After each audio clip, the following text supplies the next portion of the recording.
కాంగ్రెస్ ప్రభుత్వ హయాంలో మున్నూరు కాపు నేతలకు ప్రాధాన్యత దక్కడం లేదని ఆ వర్గం నేతలు అసంతృప్తి వ్యక్తం చేస్తున్నారు. మంత్రివర్గంలో మున్నూరు కాపులకు ప్రాతినిధ్యం లేకపోవడం ఇదే మొదటిసారని వారు ఎత్తి చూపిస్తున్నారు. నామినేటెడ్ పదవుల్లోనూ అన్యాయం జరుగుతోందని, కులగణనలోనూ తమ సంఖ్యను తక్కువగా చూపించారని అభిప్రాయపడుతున్నారు. కాంగ్రెస్ సీనియర్ నేత విహెచ్ నివాసంలో జరిగిన ఆ సామాజిక వర్గం నేతల సమావేశానికి పార్టీలకు అతీతంగా ఆ వర్గం నేతలు హాజరై ఇవే అభిప్రాయాలు వ్యక్తం చేయడం గమనార్హం. ఆ క్రమంలో కాంగ్రెస్ సమావేశానికి ప్రతిపక్షాలను పిలవడంపై ఏఐసీసీ సీరియస్ అయిందట. ప్రభుత్వంలో నామినేటెడ్ పోస్టుల్లో మున్నూరు కాపు నేతలకు ప్రాధాన్యత దక్కడం లేదని పలువురు మున్నూరు కాపు నేతలు అసంతృప్తి వ్యక్తం చేస్తున్నారు. కాంగ్రెస్ సీనియర్ నేత వి హనుమంతరావు నివాసంలో మున్నూరు కాపు నేతలు సమావేశమయ్యారు. ఈ సమావేశానికి కాంగ్రెస్, బీజేపీ, బీఆర్ఎస్ లోని కీలక నేతలు హాజరవడం గమనార్హం. మంత్రివర్గంలో మున్నూరు కాపులు లేకపోవడం ఇదే తొలిసారని, నామినేటెడ్ పోస్టుల్లోనూ అన్యాయం జరుగుతుందని నేతలు అసంతృప్తి వ్యక్తం చేశారంట.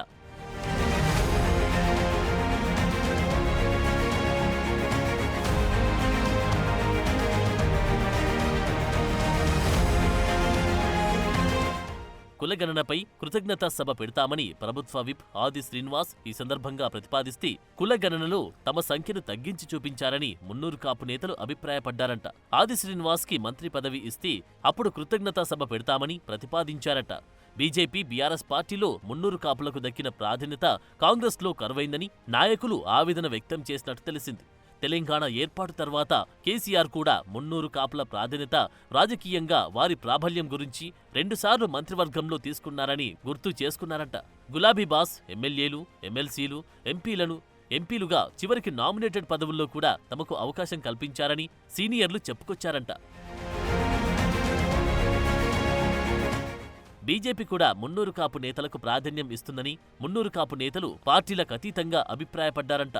బీజేపీ, బీఆర్ఎస్ నుండి దక్కినన్ని ఎమ్మెల్యే, ఎంపీ టికెట్లు తమ వర్గానికి కాంగ్రెస్ నుండి దక్కలేదని, నామినేటెడ్ పోస్టుల్లో కూడా అన్యాయం జరుగుతుందని, మున్నూరు కాపులను అసలు పరిగణలోకి తీసుకోవడం లేదని నాయకులు లెక్కలతో సహా చెప్పుకొచ్చారంట. ఆ వర్గానికి చెందిన డి శ్రీనివాస్, కేకి, విహెచ్, పొన్నాల లక్ష్మయ్యలకు దక్కని స్థాయి, గౌరవం మున్నూరు కాపులకు ఇప్పుడు కాంగ్రెస్లో లేదని నేతలు అసంతృప్తి వ్యక్తం చేశారంట.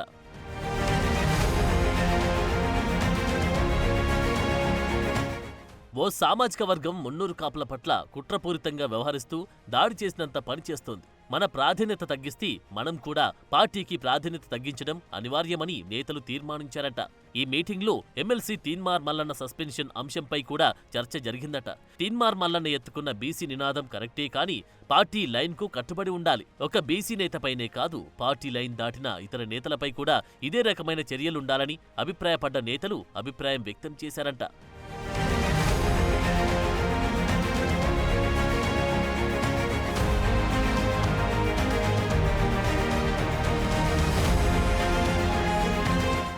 కృతజ్ఞతా సభకు బదులు మున్నూరు కాపుల భారీ బహిరంగ సభ నిర్వహించాలని సమావేశంలో పాల్గొన్న నేతలు నిర్ణయించారంట. స్వాతంత్ర్యం వచ్చినప్పటి నుండి ఇప్పటి వరకు మున్నూరు కాపుల ప్రాతినిధ్యం లేకుండా ఏ మంత్రివర్గం లేదని, ఖచ్చితంగా మున్నూరు కాపులకు మంత్రి పదవి ఇవ్వాలని డిమాండ్ చేస్తూ తీర్మానం చేశారంట. అలాగే రాష్ట్ర దేవాదాయ శాఖ పరిధిలో ఉన్న కాచిగూడ మున్నూరు కాపు సంఘ భవనాన్ని ప్రభుత్వం తిరిగి కుల సంఘానికే ఇవ్వాలని తీర్మానం చేసినట్టు తెలిసింది. మున్నూరు కాపుల భవనానికి కోకాపేటలో అదనంగా మరో 5 ఎకరాలు కేటాయించి కావలసిన నిధులు సుమారు 5 కోట్ల రూపాయలు వెంటనే విడుదల చేయాలని డిమాండ్ చేస్తూ తీర్మానం చేశారంట. మున్నూరు కాపు భారీ బహిరంగ సభ నిర్వహణ కోసం మళ్లీ భేటీ కావాలని నిర్ణయించిన నేతలు తమపై జరుగుతున్న రాజకీయ కుట్రలను ఛేదిస్తూ సంఘటితంగా కలిసి పనిచేయాలని నిర్ణయం తీసుకున్నట్లు చెబుతున్నారు. మొత్తానికి పార్టీలకు అతీతంగా జరిగిన ఈ మున్నూరు కాపు నాయకుల సమావేశం పొలిటికల్ సర్కిల్స్లో హాట్ టాపిక్ గా మారిందిప్పుడు.